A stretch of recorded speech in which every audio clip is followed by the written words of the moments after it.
회사 생활의 무기가 되는 겸손함에 대하여. 훌륭한 리더란 직원들의 능력과 재능을 키워주고 자신의 경험과 지식을 활용하되 직원들의 말에 경청할 줄 안다. 그리고 직원들이 활짝 꽃을 피울 수 있도록 힘써준다. 자기도취자는 절대 할 수 없는 행동들이다. 당연히 겸손한 태도가 여기에서 중요한 역할을 한다. 직원들의 능력과 재능에 다가가려면 관리자는 약간 물러나 있어야 하기 때문이다. 능력이 없는 사람이 잘못된 결정을 내려 부정적인 결과가 나타나도 능력이 없어 스스로의 오류를 알지 못하는 현상을 심리학에서는 더닝크루거 효과라고 부른다. 만일 당신이 상관이라면 누구에게 어떤 과제를 믿고 맡길 것인지, 당신이 직원들에게 과도하게 요구하는 것은 아닌지, 누구에게 재량권을 줄 수 있는지 알아야만 한다. 당신은 직원들을 올바르게 평가할 수 있어야 하며 그들에게 부여하는 과제들도 정확하게 평가할 수 있어야 한다. 이는 당신이 쌓은 경험과 리더십과 매우 밀접하며 권력의식이나 카리스마와는 그다지 상관이 없다. 상대에게 공 넘겨주기. 지위가 높은 사람이 한 발 뒤로 물러나 공을 다른 이에게 넘겨주면 이득이 되는 점들이 꽤 있다. 주도권을 빼앗기지 않으려고 아등바등 할 때는 보이지 않았던 것들이 눈에 들어온다. 사람들이 무슨 일에 집중하는지, 그들이 원하는 것이 무엇이고 그들이 왜 그렇게 행동하는지가 순수하게 보이기 시작하는 것이다. 그러면 다른 사람을 바라보는 관점이 달라지고 그들의 강점과 결점, 보완점 등을 더 잘 파악할 수 있다. 여기서 공을 넘겨준다는 것이 책임을 떠넘긴다는 뜻이 절대 아니다. 한 발 물러나 있다는 것은 상황을 더 객관적이고 전체적으로 보는 것이지 회피나 외면이 아니다. 겸손하되 능력 있는 사람들은 뒤로 물러나 있을 뿐 도망치지 않는다. 다만 자신의 패를 드러나지 않음으로써 방해받지 않고 더 충실히 준비하고자 하는 것이다. 물러서지 말아야 할 때도 있다. 겸손하게 물러서 있더라도 끝까지 분명히 손에 쥐고 있어야 하는 한 가지가 있다. 바로 독립성을 잃지 않는 것이다. 내 주인은 내가 결정한다의 저자 톰 슈미트와 미하엘에서는 이를 겉으로는 낮은 지위, 내면으로는 높은 지위라고 높은 지위라는 표현으로 강조한다. 자신의 생각을 분명하게 이야기하는 것은 겸손함과 더불어 현명한 사람이 가진 대표적인 태도다. 현명한 사람은 겸손함을 잃지 않으면서도 자신의 생각을 분명하게 말할 수 있다. 그러려면 자기 주장을 펼쳐야 할 때가 언제인지 더 주의 깊게 살펴야 한다. 당신은 존중받아야 하며 품위도 빼앗기지 말아야 한다. 품위를 잃으면 겸손의 기초도 사라진다.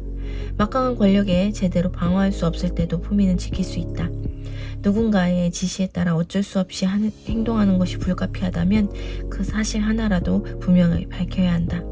즉 당신은 자발적으로 이런 일을 하지 않으며 이런 일을 좋아하지도 않고 강요에 의해 어쩔 수 없이 하고 있다는 점을 알려야 한다는 의미다. 그러면 상황은 바꿀 수 없을지라도 진실은 지킬 수 있다. 상대는 자신이 원하는 상황을 얻겠지만 그에 대한 대가를 치러야 한다. 그러니까 지위를 이용해 부당한 갑질을 행한 악한이 되는 대가 말이다. 나를 소모하지 않고 비축해두는 지혜. 이런 시스템은 목표하고자 했던 효과를 오히려 반감시킨다. 그러니까 독창적인 작업, 에너지 넘치는 교류, 훌륭한 아이디어를 더 숨막히게 만든다.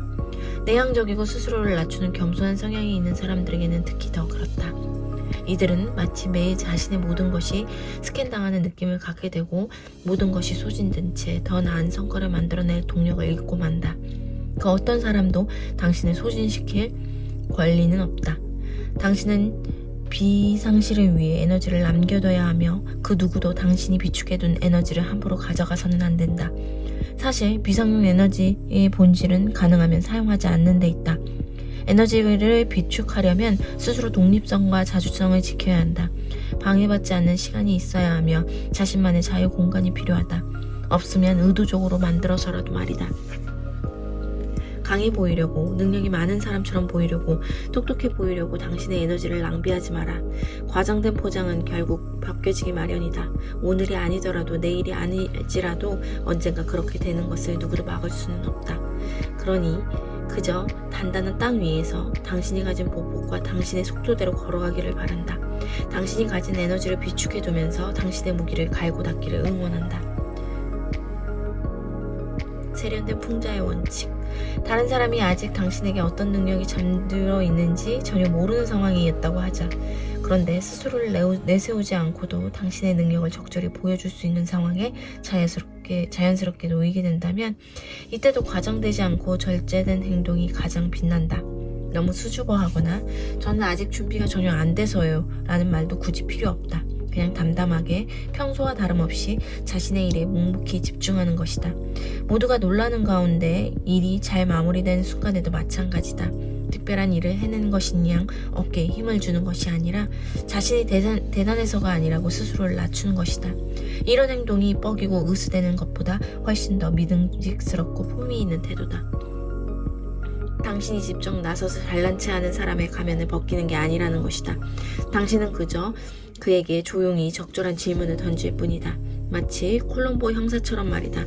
그러면 그는 질문에 응하며 뽐내다가 결국에는 스스로 가면을 벗기에 이르는 것이다.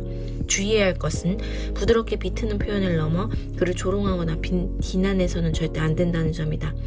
상대가 그 상황의 주도권을 자신이 쥐고 있다는 확신에 차 있을 때 당신은 그저 흥미로운 논평에 참여만 하면 된다. 비록 상대가 공공연히 헛소리를 짓거릴지라도 끝까지 품위를 잃지 말고 이를 흥미롭게 받아들여야 한다. 이때 효과적인 결론은 가령 이런 거다. 당신은 모두에게 잘 알려져 있는 권위 있고 신뢰감 있는 인물을 언급했고 상대는 지금 그 인물과는 완전히 다른 결과에 이르렀다. 그는 몹시 당황해 있고 이로써 당신의 세련된 봉자는 조용히 승리를 거뒀다. 조용히 타인을 이끄는 사람들. 내성적인 사람은 결코 나약하지 않다. 그들은 신중하고 참을성이 강하며 생각이 깊다. 실비아 웨케는 이렇게 강조한다. 내성적인 리더에게 사회적주의는 그다지 중요하지 않거나 낯선 것이다. 그들은 자기 도취적인 성향이 있는 지배적 알파 유형들과는 다른 원천에서 권위를 이끌어낸다. 그들은 직원들에게 관심이 많으며 그들의 생각에 주목한다. 그들의 말에 관심을 기울이며 집중해서 경청한다. 자신의 의견을 표현하기 전에 상대가 충분히 말할 수 있도록 한다. 내성적인 리더가 말을 하면 그건 충분히 숙고한 결과다.